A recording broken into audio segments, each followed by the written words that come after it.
We are back to end this amazing Reluxury talks. So before the official closing speech run by Fabienne Lupo, CEO and founder of Reluxury Events, with Stanislas de Quercy's, former CEO of Richemont France, Cartier and Van Cleef & Arpels, we will have an amazing and inspiring woman closing this great first edition of the Reluxury Talks. Her name is Isabelle GROSMAITRE. She is the CEO and founder of Goodness & Co. And she used to be the catalyst next to Emmanuel Faber at Danone. I'm very pleased to invite her on stage to listen to her speech about purpose-driven company going beyond circular economy. Welcome, Isabelle. Thanks for coming. Thank you so much, Stephanie. It's an honor for me to be here with you. So maybe let me introduce you about who I am beyond my role today and the role I had at Danone. Maybe some of you have gone through this journey. Myself, I just always wanted to contribute to a better futures. And my friends would even tell you that I always wanted to change the world. I think this is something that is really my DNA. And you have many ways to create impact in the world. We are here in Geneva. I've worked a lot with the UN. There are many ways to impact. Politics is one of them. Lead a global institution is another one. Myself, I've always chosen business. Why? Because I believe in business as a force for good. I believe the best way to create impact in the world, create positive impact, is through business. So this is what I've done on my career. I've done it internally. So I've worked in family-owned business. I've worked for an investor.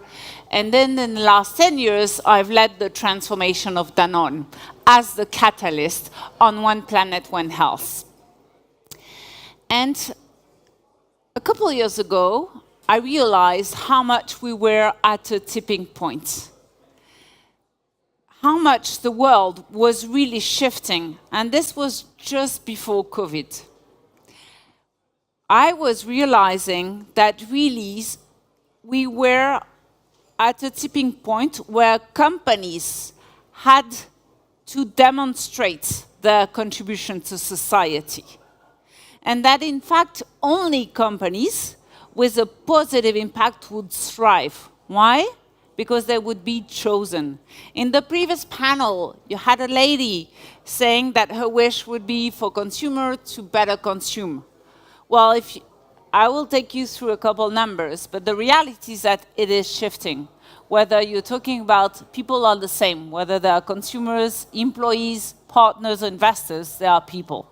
So the only way to succeed is to be chosen. That's life, right?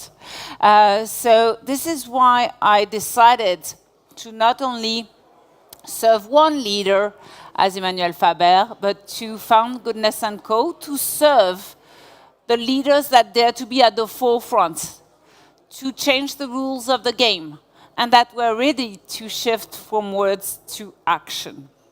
So this is why I wanted to take you through a few numbers, not many, but just to highlight the shift that it is happening. Today, the act of consumption is becoming an act of vote for the world you want to live in. That's the reality. It's becoming an act of activism. And today, 73% of people are looking for brands that are doing good. This is across sector, not specific to luxury, but this is shifting. And this is shifting more and more and more and more. You cannot say that it's only for a few people. As we discussed, people are people. And here, employees is the same. Employees, they want to contribute to a better world. They want to go back when they have kids to their family table and say to their kids all the good things they've done during the day, right? Or they want to discuss with their peer, with their friends about all the good things that they're doing in their life. So the reality is that there is also a crisis there, or a tipping point, when employees are looking for companies that are doing good, and they don't accept anymore the gap between words and action, between what they say and what they do, especially for the next generation. This does not work anymore.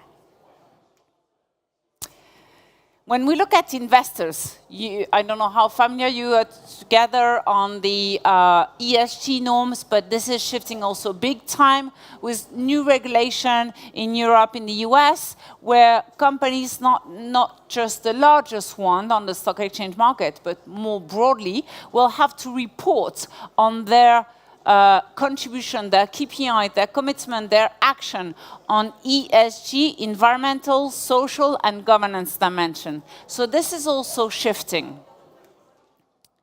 And when we look at, I love the word reinvent, rethink. This is why I believe together, this is why we are all together during those days, is to reinvent the way we do business, and especially in luxury, but it's the same for every sector. And how we do that. So we have talked a lot about circularity, second-hand market growing big time, etc. I don't know how many of you are familiar with B Corp, but this is one of the cases that the B Corp brands are growing faster than the others, double the growth, and I will take you through some examples. So if you understand, what my point here is to say that we are at a tipping point, that we are shifting and it's becoming mainstream, even though we may not see it every single day in everyone's action. This is coming. So the question today is not anymore, I believe, about the why, no way. It's about the how. How do we shift from words to action? How do we make it happen?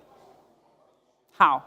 Why? Also because when we see leaders, CEOs of major companies, whether they're big or small, but CEOs that have responsibility,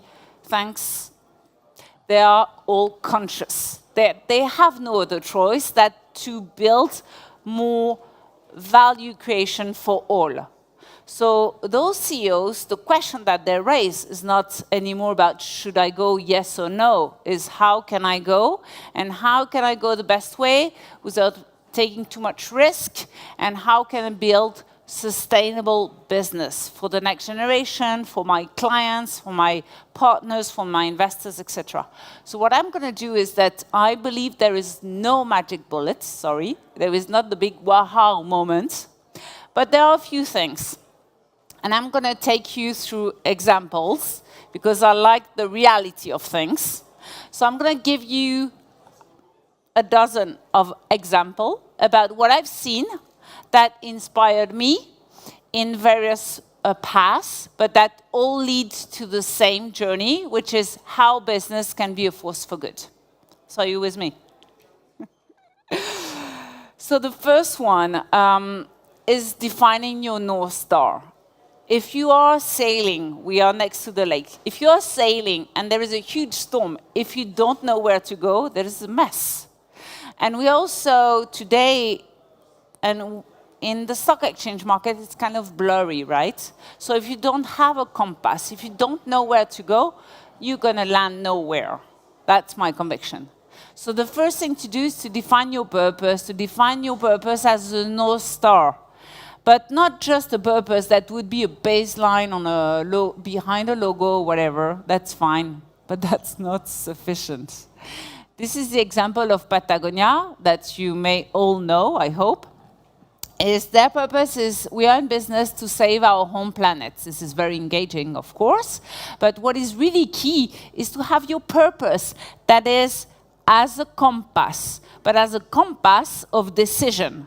So when you're a CEO, when you do the business review of a country, of a brand, of a team, you go through this purpose. That's really key.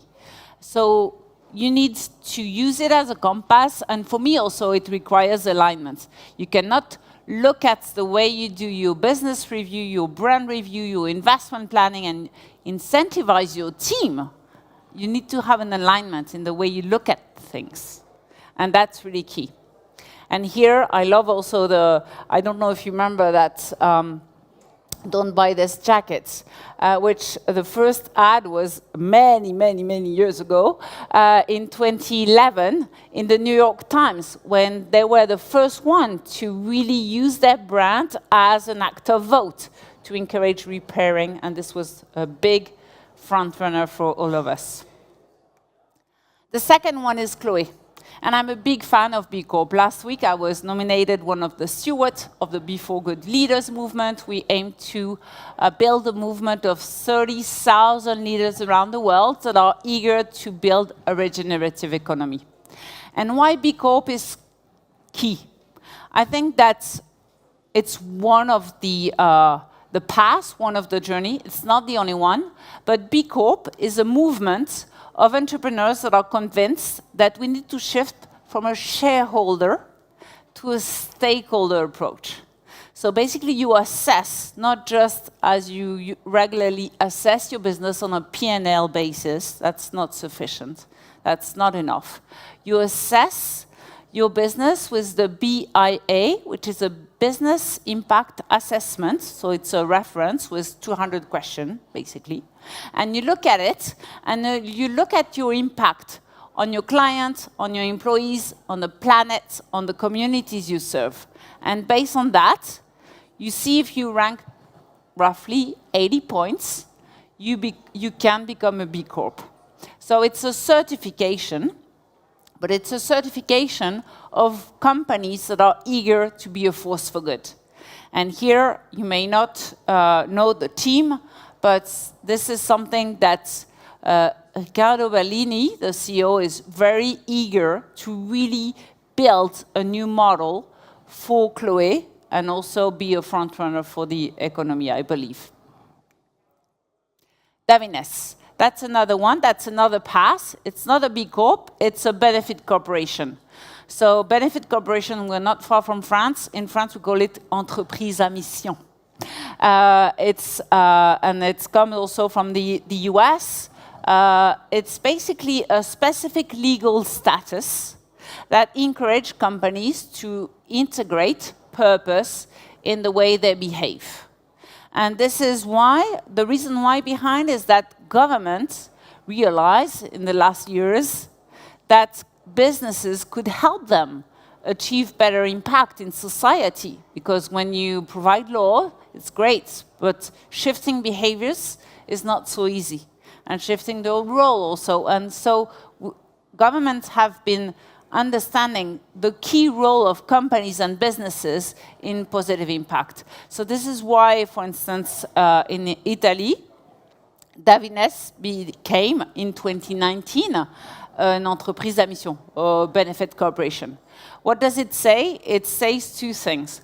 One is that in your bylaws, status in French, in your bylaws, you have your purpose and your commitments. So it kind of tied you to what really matters. You cannot say, okay, next round of the leadership team, because we all know that leadership team do evolve throughout the years, months, or whatever. The reality is that it stays. The bylaws, you don't change them every month. It's here to stay. So it's something that, of course, requires a journey. You don't do that on a board table. You really do that on a very collective approach to really bring purpose at the heart of your business. So this is about the bylaws. And the laws varies, whether you are in the US or in France or in Italy or LATAM, which is also becoming big time in this dimension. In some areas, like in France, you have a comité de mission, so mission committee, to help, it's like an advisory board, to guide the leadership team in this direction. And also you have an audit by a third party to evaluate every 2 years how much you're making progress on the commitments you made. So this is a way to also build further a valuable model. Another example that I would love to share with you, if this works, yes, it's Farfetch. You all know Farfetch, probably. It's a global platform that is really very much keen on innovation. And what strikes me is that they were one of the first one to say a few years ago that by 2030, they wanted to become more circular than linear. And they had no idea how at that time. Huh? At one point, you don't know how you're going to make it, but you really go for it. And what they did is they did several things. One is that they created, as you see here, new business services on repair, on donating, and on a second life. This is a business unit that really encourage the second-hand and second life of products. But they also encourage every client to make positive choice. So they rated every single product to really encourage positively the choices of clients, to encourage people like it's working in every business and not just in luxury. The beauty is working on it, the beauty sector is working on it, and the food sector did work on it several years ago. So it's how can you encourage everyone to make better choices?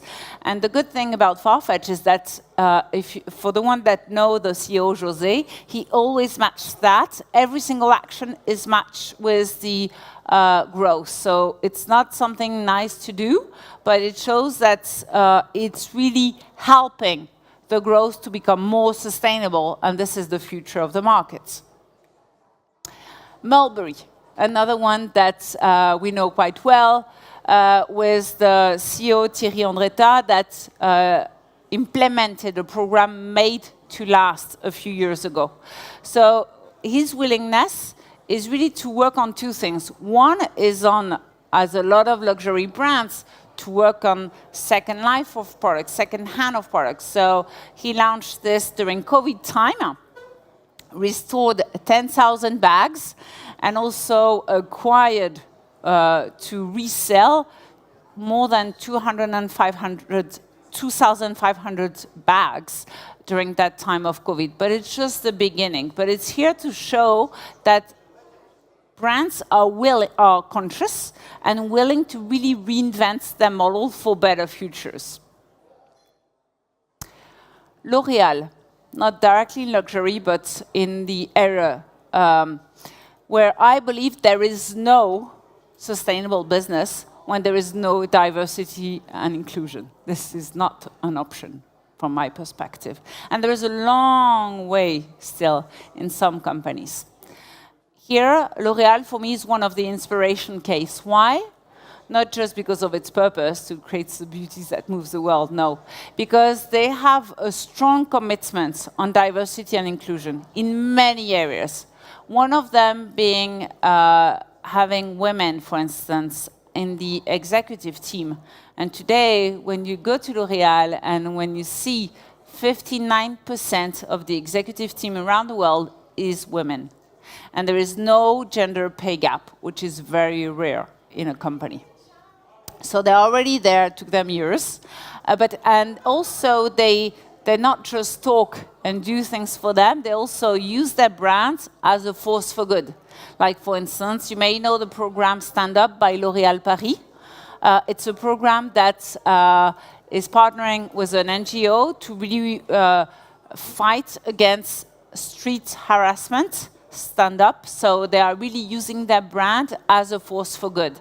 So really a company that is doing what they say for their people and also for their consumers or clients. Guerlain, another brand that is really embracing what I call meaningful brands, is for many years they have been really inspired by nature. And several years ago, they were one of the first luxury brands to biodiversity in programs on bees. Do you hear me well? Yeah? So they have programs and commitments on biodiversity to respect nature. They have programs with UNESCO to really teach also in schools program to respect better biodiversity. They have programs with their own people as volunteers to really help them. They also have programs on women entrepreneurs in the B sector. So they are really 360 in the way they behave and the way they invest and the way they commit. And they also have a brand that is really embracing those dimensions.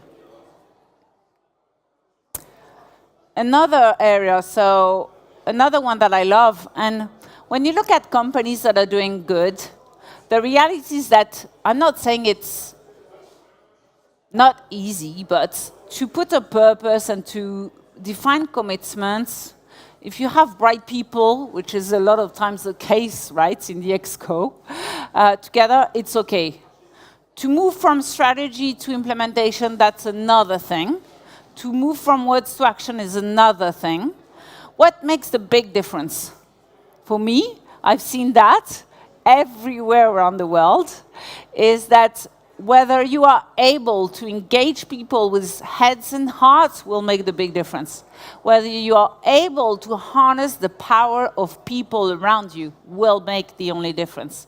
And when I say the people, again, it's not just your clients, it's not just your employees, but it's everyone. It's your employees are playing a huge role. Your clients are playing a huge role because you want to create a competitive advantage. Your distributor, your partners, your investors, this will make the difference. So if you are able to engage them with heads and hearts in the journey and to harness the power of people, you will succeed. That's for sure. But there are various ways to do so. I believe, and my hope in this decisive decade, is the next generation. The next generation brings me a lot of hope because they do not accept the gap between words and action, between what we say and what we do. And I think this is part of the strengths also within companies. Even though it may be challenging for CEOs, I found really great success in companies that have allowed, if I may, the next generation to be parts of the journey for real. And I'm not talking about the usual shadow comex that were invented 10 years ago that was more a communication exercise. I'm not going to drop any name of companies. But I'm talking about the next generation of committees, the ones that are really at the forefront, that are really focusing on positive impact and the topics that are really important to them. And the key element here is not just for them to challenge the ExCo, the CEOs and the leadership team, no. It's also to be accountable and responsible to setting up initiatives that counts for them. And I think that Gucci is a great example, is that they have been really allowing the next generation to play a key role in the strategy, and they have been really at the forefront, and compared to others, you see the big difference that they have made. Another one, when you say you engage people around you, you harness the power of people. We were talking about the next generation, but this is also true. Remember, as a leader, you have a voice. Every one of us has a voice in this room.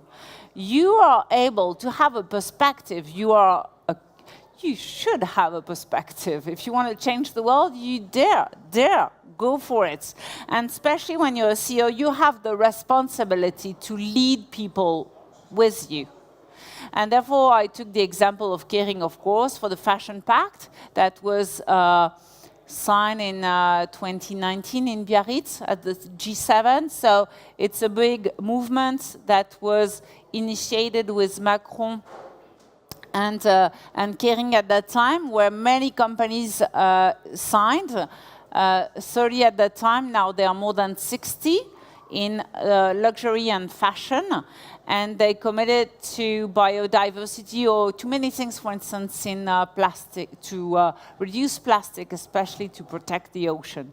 So I believe everyone has a leadership voice. The leaders of companies do have a leadership voice, and they need to be advocates of the topics that matters for their own company. Another one, this is probably my dearest one, is that, you know this proverb that alone you may go fast, but together you go a lot further. I think this is so true in regards to impact. This is why my company is called Goodness & Co, because I don't believe in anything with you alone. And I do have many partners around the world to help me really achieve the level of change that I want. And this is also true for the companies, the businesses that are acting in luxury or in anything, is that I believe coalitions are the new norms. There is no other way. And here you see the example of the Be Beauty coalition. So Be Beauty is the beauty companies. You have 8 companies, 20 companies acting in 8 countries are part of B Corp.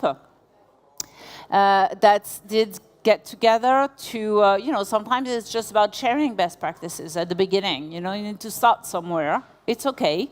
But also together they want to have a better impact, of course, on consumer choices. How can we help people make the best choices for the planet and for them?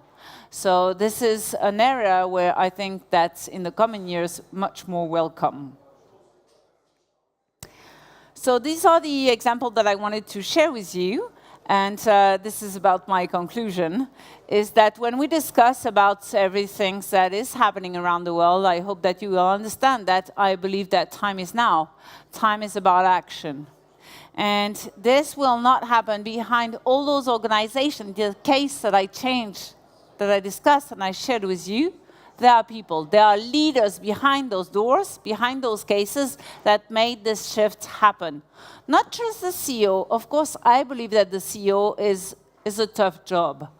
And he or she has a strong role to play. But I also believe that leaders in those organizations are the one helping the leaders that are achieving that level of change. So what I want to say about leadership is that I've experienced it as the catalyst of Danone, but I also was co-chairing an organization called the Consumer Goods Forum, reporting to 58 CEOs, the size of Danone and around the world. I really noticed something that really strikes me. And when I started Goodness & Co, there was the COP26. We are about to go to COP27 in Egypt. But COP26, I don't know what did you think? But I was so disappointed. I was so disappointed to see all these talks and nothing happened. And where also the role of business was not respected at the level that it was needed, because I don't believe in change without business. So after COP26, I decided to meet exactly 34 leaders. I didn't aim for 34, I said 30 leaders around the world that I believe are the front runners of the world, because I believe in front runners that are eager to shape the rules of the game for the other ones. And I went to see each one of them, one by one, and ask them why. Why are we not at the level of speed and scale that the world needs? What are the obstacles? And they shared with me the obstacles. I'll let you discover more about it, but I wanted to share one thing. Is that beyond those obstacles, there was one single thing that matters. There is this sparkle that we need to celebrate in every leader that has the willingness to change the world. It's courage. Courage is, for me, the strength of heart, fortitude, that manifests, not in easy situation, no, that's too easy, but in difficult situation. In this time, when it requires a decision, a choice. So please think about it, because I believe that the world, more than ever, needs courageous leaders.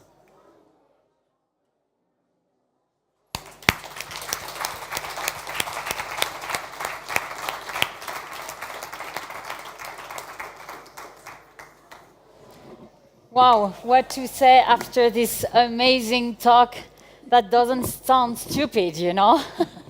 No, thank you very much for coming and being with us today. I mean, starting with Leanne Kemp and John Scott Turco this morning and ending with you. It's just, we just raised the fact that courage is something that will make a huge difference, because we might have the best intentions, strategies, technologies, and ambition for sustainability and circular economy. It will only start with people and leaders. So thanks a lot, Isabelle, for being with us.